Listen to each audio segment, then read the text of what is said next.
जलसा कर लें डी चौक में या वो पार्क के अंदर कर लें, तो आप देख लें दूध का दूध पानी का पानी हो जाएगा। लियाकत बाग रावलपिंडी में इजाजत दे दें उन्हें, फैसलाबाद के घंटाघर चौक में उनको इजाजत दे दें, गुजरांवाला का जो बड़ा मशहूर एक पार्क है वहां पे इजाजत दे दें, या चले मीनार पाकिस्तान लाहौर में इजाजत दे दें पाकिस्तान तहरीक इंसाफ को। और उन्होंने ये सारी इजाजतें मांगी हैं, बार बार मांगी है पाकिस्तान तहरीक इंसाफ ने, उन्हें इजाजत दी नहीं जाती, जो कानूनी इजाजत है वो दी जाती है। अच्छा, एक अखबार है उसको बार बार लोग पेस्ट कर देते हैं उठाकर, जब इमरान खान ने कहा था कि जो जलसे के लिए सामान मुहैया करेगा उनका सामान जब्त कर लिया जाएगा। ये इमरान खान ने कोई पॉलिटिकल जलसे रोकने के लिए नहीं कहा था। ये जब कोरोना वायरस फैल गया था तब ये एडवाइजरी आई थी कि लोगों को इकट्ठा ना किया जाए, और जलसे के अंदर लोग इकट्ठे होते हैं। तो तब इमरान खान साहब ने कहा था कि जो टेंट सर्विस वाले ये सामान मुहैया करेंगे उनका सामान हम जब्त करवा देंगे, क्योंकि वायरस फैल रहा है कोरोना वायरस की वजह से। वरना जहां जहां जिस पॉलिटिकल पार्टी ने इमरान खान के दौर में जलसे की इजाजत मांगी उन्हें इजाजत मिली है। जहां जहां किसी ने लॉन्ग मार्च करना चाहा उन्होंने किया है। जहां जहां किसी ने, फजलुर रहमान साहब आगे कितने दिन बैठे रहे इस्लामाबाद में, ये PMLN भी आई, पीपल्स पार्टी भी आई, सारे आए, बार बार आए, इमरान खान साहब ने कभी नहीं रोका इन्हें। तो लेकिन इमरान खान एक डिफरेंट आदमी, बड़े महदूद ऑप्शंस के साथ इमरान खान साहब ने मुजामत करके दिखाई। यानी आवाज आप नहीं सुन सकते, तस्वीर आप नहीं देख सकते, मुलाकातों पे पाबंदी है, सख्त तरीन जेल काट रहा है, लेकिन जेल में बैठ के कोई एक आदमी इतने मुश्किल हालात के बावजूद मुकम्मल तौर पे रेलिवेंट रहा तो वो इमरान खान है। ये आपको दूसरी मिसाल नहीं मिलती। यही मुझे अच्छी तरह याद है कि जब फस्तायत का दौर था PMLN के खिलाफ, परवेज मुशर्रफ का दौर, हालांकि ये दौर उससे ज्यादा खौफनाक है, तो तब शहबाज शरीफ ने एक दिन फैसला किया कि वो बरतानिया से पाकिस्तान आ जाएंगे। इन्होंने पाकिस्तान आने का फैसला किया और पूरे पाकिस्तान के अंदर जनाब हम कैंपेन चलाएंगे, बहुत पैसा खर्च किया, बड़े लोगों को इन्होंने कहा, सारी पार्टी को इन्होंने मोटिवेट किया, तो कहीं कोई बंदा ही नजर नहीं आया सारा दिन। अगर परवेज मुशर्रफ की तरफ से इजाजत होती तो PMLN वहां पे उस वक्त लहरें बहरें कर देती बंदों की, लेकिन पाकिस्तान तहरीक इंसाफ उससे ज्यादा मुश्किल हालात में उससे अच्छा परफॉर्म कर रही है, यह सबको मानना पड़ेगा। जब शहबाज शरीफ वजीर आला पंजाब था और नवाज शरीफ साहब अपनी बेटी के साथ एयरपोर्ट आ रहे थे तो उन्हें रिसीव करने जाना था, यह मियां साहब का हुक्म था। और मैंने टीवी पे बैठ के उस दिन कहा था कि शहबाज शरीफ किसी सूरत भी कैंटोनमेंट में दाखिल नहीं होगा।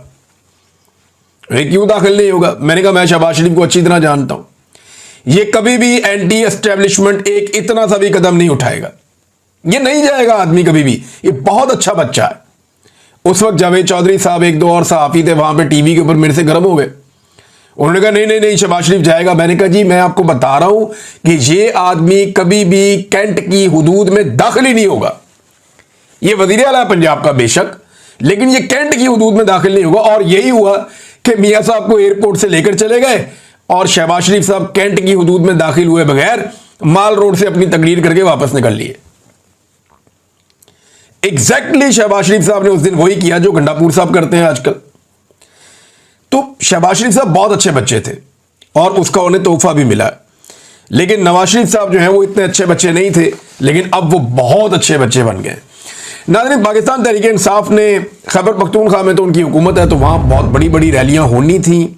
मर्दान में बहुत बड़ा प्रोग्राम हुआ, स्वाबी इंटरचेंज पे बहुत बड़ा प्रोग्राम हुआ, जहाँ पे असद कैसर साहब और शहराम तरकई ख़ास तौर पे इन्होंने बहुत बड़ा इज्तिमा किया लोगों का, और बैन अल-अक़वामी मीडिया ने बड़ी कवरेज की है, बहुत कवरेज की है। रॉयटर्स के ऊपर मैंने देखा, TRT वर्ल्ड में देखा, अल जज़ीरा इंग्लिश में देखा, अरबिक चैनल पे देखा, अल अरेबिया में देखा, और मलेशिया टुडे के अंदर मैंने देखा, BBC पे देखा, ब्लूमबर्ग पे देखा, बहुत सारे और बैन अल-अक़वामी मीडिया है, जरीदे हैं, अखबारात हैं और मीडिया हाउसेज हैं, उन्होंने ये खबरें चलाई हैं इमरान खान साहब के एहतजाज की, और भरपूर तरीके से ये खबरें चली हैं।